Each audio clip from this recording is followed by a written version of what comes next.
parar de julgar as outras mulheres? Vamos fazer um pacto aqui, nosso, que a partir de hoje nós vamos, no mínimo, diminuir o julgamento para com as outras mulheres? É diminuir. É olhar para outra mulher e na hora que a gente for pensar, olha o tamanho da saia, engole. Engole, não fala, não pensa, não julga. Como é que eu quero não ser julgada se eu também estou julgando? Eu tenho que começar por mim. Eu tenho que parar de julgar. Vamos fazer isso? Vocês topam? Concordam? Homens, por favor, nós precisamos de homens reforchi, homens que apoiam as mulheres. Então, nós precisamos deste não julgamento também por parte dos homens. Porque, no fundo, o que nós queremos? É ser amadas. Nós queremos ser aceitas. É isso que nós queremos, não é outra coisa. O que eu fiz, o pedido que fiz para vocês, deste pacto de não julgamento, é isso. Ó, aqui sou eu e a minha irmã Isabel, ó, mana. Sororidade na veia. O que é sororidade? É uma palavra nova? É uma palavra que diz, porque os homens têm uma palavra já de origem, que é frater, que vem de irmãos. Fraternidade vem de irmãos ajudando outros irmãos. Sororidade vem de soror, de irmãs, mulheres ajudando outras mulheres. Então, no momento que eu não estiver julgando outra mulher, eu vou, no mínimo, tentar elogiar esta mulher. No mínimo. É o não julgamento e também, claro, o elogio. Mas não é um elogio, tipo, olhando para ela e dizendo, ai, que linda a cor dos teus olhos. Por quê? Porque ela já nasceu com esses olhos. Eu estou elogiando o pai e a mãe dela. Eu não estou elogiando ela. Agora, se eu disser para esta mulher, o brilho do teu olhar ilumina, eu estou falando para ela. Eu estou falando dela. Eu não estou falando do pai e da mãe. Fui clara? Vocês vão elogiar direito agora? Isso é muito importante. E aí, por que não quis passar? O que eu quero propor para vocês é isso. Nós precisamos, para sair este medo de falar em público, para que realmente a gente mude, eu preciso parar de olhar para o meu passado. Eu tenho medo de falar em público, então eu não falo. Eu estou falando do meu passado. Eu tive medo de falar em público. Agora, se eu trouxer para a minha vida presente, eu tenho que parar para pensar, eu já sei o que aconteceu comigo no meu passado. Eu quero saber o que eu vou fazer agora. Eu vou ficar nesse mesmo lugar, não me colocando? É aí que está a questão. Eu vou levantar o braço e me colocar? É aí que está a questão. Para isso, para falarmos bem em público, nós precisamos também aprender a ouvir, sermos bons ouvintes. Antes de falar, eu preciso escutar o que é que está por trás daquelas falas. Isso é para venda. Tu está vendendo e fica socando, empurrando aquele produto? Não! Eu preciso escutar o que aquele cliente quer. Eu preciso antes ouvir, prestar atenção na fala e no corpo, porque o corpo também fala. De repente a pessoa está dizendo assim, mas eu quero muito comprar esta blusa. Tá, mas e aí? Eu só estou dando uma olhadinha. Não é isso que a gente ouve? Não é isso que a gente fala? Só estou dando uma olhadinha. Pois então, presta atenção Onde essa pessoa está colocando a mão? Está lá na arara de que tipo de roupa? Está lá na arara de roupa colorida, de roupa preta e branca? De roupa justa, de roupa larga? A pessoa está indo para que lugar? É isso que nós temos que parar para pensar. Porque no momento que eu vou falar em público, não significa só com o microfone. Significa sim que eu vou falar em público em qualquer momento. Numa venda, que pode ser venda de produto, de serviço, pode ser sim também no microfone. Pode ser conversando, negociando. Meu Deus do céu, tem tantas coisas que a gente fala em público e não se dá conta. E acha que falar em público é só o que eu quero falar. Não, eu tenho que prestar atenção. Como é que eu presto atenção se vocês estão ouvindo ou não? Com o corpo de vocês. Vocês já assistiram alguma palestra e pegaram no sono? É horrível. Às vezes tem palestrantes que ficam falando sempre no mesmo tom. E aquela coisa, ou então que fala baixinho. E aí vocês ficariam com o som do show lá de baixo. Porque vocês não ficariam aqui me ouvindo. Não é verdade? Nós precisamos, na nossa fala, colocar, sim, tom, entonação, que é a música da linguagem. Nós precisamos colocar ênfase, que é a força, em algumas palavras. Não em todas, porque se eu colocar ênfase em todas, fica aquela coisa gritada, que todo mundo fica quando for... Não dá. Que fica aquela coisa só no tom alto. Não. Eu preciso usar a entonação de voz, a música em algumas palavras. Por exemplo, eu falei algumas palavras. Eu não falei algumas palavras. Eu dei um destaque no algumas. Ou então, eu utilizo a força em uma palavra. Às vezes, eu posso utilizar em duas, como eu falei agora. Eu posso utilizar a força em uma palavra. Fui clara? Muito bom. O que eu preciso ouvir? Eu preciso aprender a ouvir as críticas. E aí o bicho pega, porque a gente está falando do quê? Do medo do julgamento. Ouvir críticas é horrível? É. Agora, se chegarem para mim e me disserem, Beatriz, tu é baixinha, eu vou ter que concordar. Daí eu tenho que perguntar, com salto ou sem salto? Então, às vezes, a crítica é para te colocar lá para baixo, só que eu decido como será o meu dia. E não o outro, a outra pessoa. Por quê? Porque, de repente, ela quis dizer que eu era baixinha, me colocando para baixo mais ainda. Agora, se eu der poder para essa pessoa, eu vou dizer, é verdade, eu sou, e agora? E acabou meu dia. Não!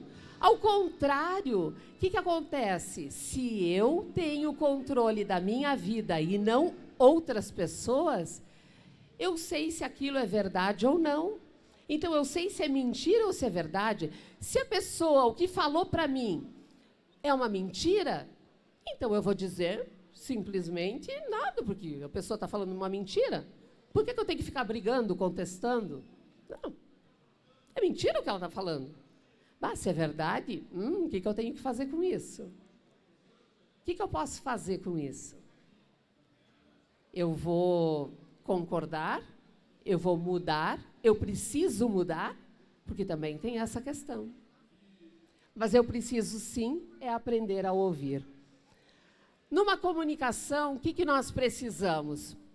É ter coerência entre o que é que eu sou realmente, como é que eu sou. Eu não posso perder as minhas características, a minha personalidade.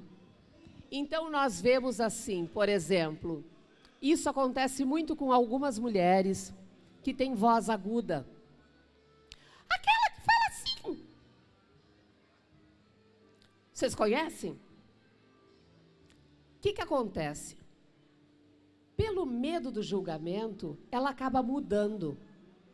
Ela acaba fazendo exercícios para sair daquela voz aguda. Isso é bom e isso é ruim. As duas coisas. Por quê? Porque nós estamos falando que ela está deixando de ser quem ela é. O lado bom é que sim, existem já pesquisas. O que acontece? A pessoa mais ouvida é a que tem voz grave. Por quê? Porque culturalmente os homens têm voz grave. Então, é por isso que vem daí a questão de que, sim, os homens são mais ouvidos do que as mulheres. Só que todos os homens têm voz grave? Não. Então, o que acontece com aquele homem que tem uma voz mais... com mais entonação, ou então uma voz mais suave, que se assemelha a uma voz feminina? Ele daí não vai ser ouvido. E a personalidade dele? Ele tem que se tornar, então, viril, rude, para que os outros escutem ele? Isso estou trazendo para vocês pensarem sobre isso. Será que precisa? Será que precisa? Nós temos que, sim, ter coerência com a nossa personalidade, com a nossa voz, o como que eu estou falando. E, sim, tem que ter coerência também com o que eu estou falando. Por exemplo, se eu estou aqui falando sobre como melhorar a nossa oratória, como melhorar para falar em público, e eu estiver aqui com uma voz não audível, que pode ser ou que fala muito baixo, ou que muito pausada, muito com tempos espaçados, aqueles que ficam pensando quando falam, que fica aquele espaço dramático.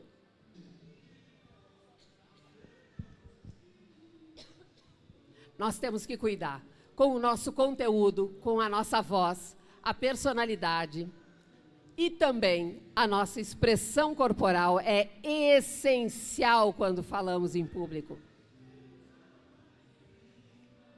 Eu estou aqui tomando água, que a minha garganta está complicada. E também, qual é a imagem pessoal, profissional que eu quero passar com esta fala? Então, eu quero dar outro exemplo. Se eu estivesse aqui, vestindo roupa de time, por exemplo, uma camiseta de um time, tênis, calça de abrigo, eu estaria errada? O que vocês acham? Para esse conteúdo, sim, eu estaria errada para este ambiente. Agora, se eu estivesse falando com um time sobre o mesmo conteúdo, estava tudo certo. Por quê? Porque há coerência entre a minha fala, o meu conteúdo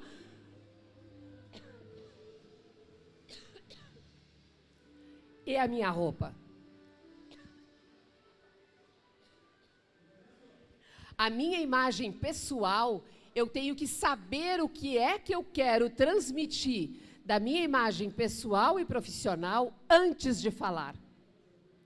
Eu preciso definir isso antes, para que sim, eu possa então ter esta coerência.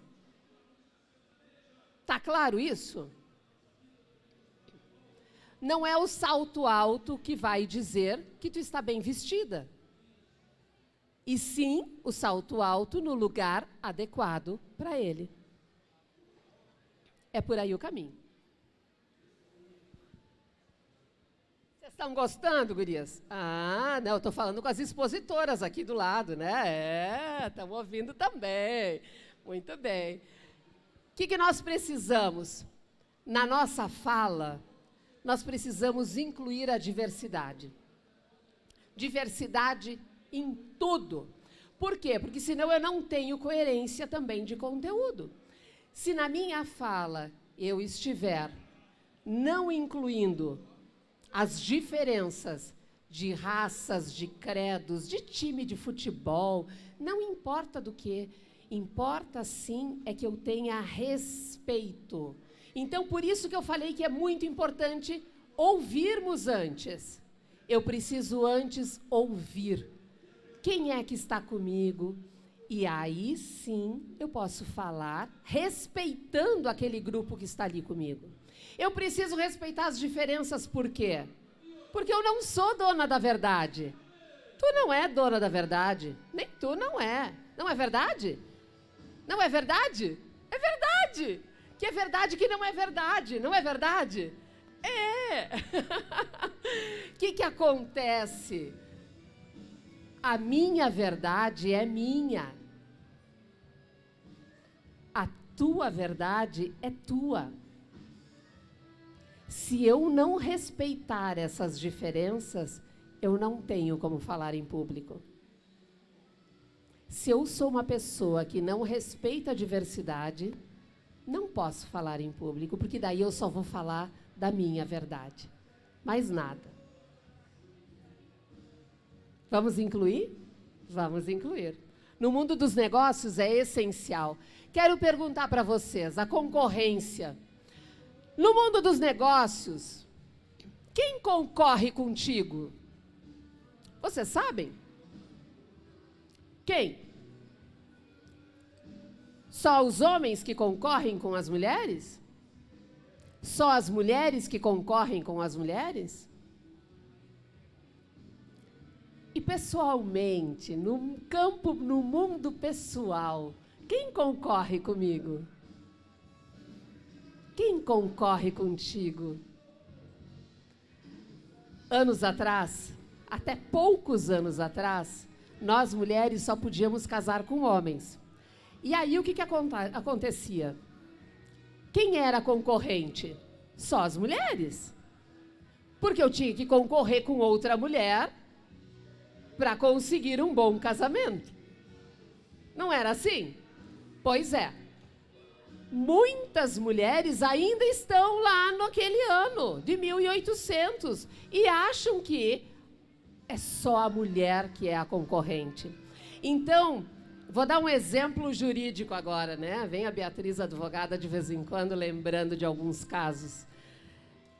E aí acontece uma separação, um divórcio, e aí a gente ouve, não é, mana?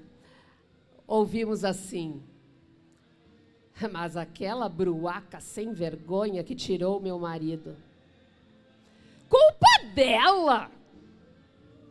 Ela é a culpada, porque tu vê só, eu estava com o casamento todo certinho, e aí ela chegou e estragou tudo. Quero te perguntar se aquele teu ex-marido era um santo maravilhoso, querido, assim, que ele teve, foi ludibriado, ele foi enganado. Gente, isso serve também para o contrário, tá? Eu estou falando, dando o exemplo de uma mulher, mas também para a mesma coisa para um homem. É a mesma coisa. O que acontece? É mais fácil dar a culpa para o outro, só que quem fez o contrato contigo de casamento é o teu par, e não a terceira pessoa. Então vamos parar de dar culpa para os outros e olhar quem é que está na relação contigo, como é que está acontecendo. Isso só foi uma consulta grátis. O que nós precisamos aqui? Para falar em público, nós precisamos exercitar a nossa liderança. E primeiro é o autoconhecimento, eu comigo mesma. Eu preciso me colocar. Eu preciso exercitar, colocar o meu braço para cima.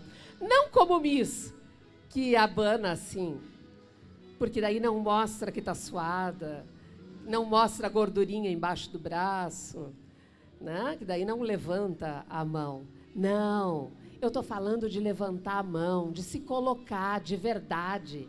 Isso é liderança, isso é posicionamento, isso sim é representatividade feminina. No momento que mais mulheres levantam o braço e se colocam. Vamos fazer um exercício aqui? Eu adoro isso. O que acontece? Quando a gente levanta a mão, quem aqui, por exemplo, tem filhos? Levanta o braço. Quem tem filhos? Não é assim, é assim. Isso, levanta o braço de verdade. Continua com o braço ali. E agora eu quero perguntar, quem tem filhos continua com o braço levantado. E quem não tem filhos? Levanta o braço, levanta. Muito bem, muito bem. Vocês notaram a diferença? A gente normalmente levanta o braço e levanta só um pouquinho, não é? Quem é que enxerga? E a pessoa chega e diz assim, quem é que quer assumir o cargo tal? Eu. Eu falo com um tom de voz baixa e levanto a mão até aqui. Ninguém vai ver. Agora, se eu disser eu e me colocar, aí sim a pessoa vai enxergar. É nesse sentido que falo da liderança, é nesse sentido que eu falo ocupar os espaços de poder. Quero dizer para vocês que no momento que nós levantamos o braço e nos colocamos, nós estamos ocupando espaços que antes eram só dos homens. Então, no momento que eu estiver exercitando a minha autoliderança, eu estiver exercitando o meu autoconhecimento, eu estou sim me colocando para o mundo. Eu estou sim falando, então, em público com muito mais rapidez, muito mais altivez. Eu quero dizer para vocês que eu estou muito feliz em estar aqui. E eu gostaria de perguntar para vocês, e que eu gostaria que vocês, quem responder, responde já levantando o braço e responde também já levantando de pé. Levanta de pé, mas tem que levantar de pé e levantando o braço. Quem concordar comigo, claro. Isso é para finalizar a nossa fala. Quero perguntar para vocês, quem aqui quer, deseja e vai fazer de tudo para transformar o mundo em um mundo melhor em todas as relações, homens e mulheres? Quem concorda? Muito obrigada, adorei. Adorei estar aqui com vocês. Muito obrigada. Obrigada. Muito obrigada, adorei.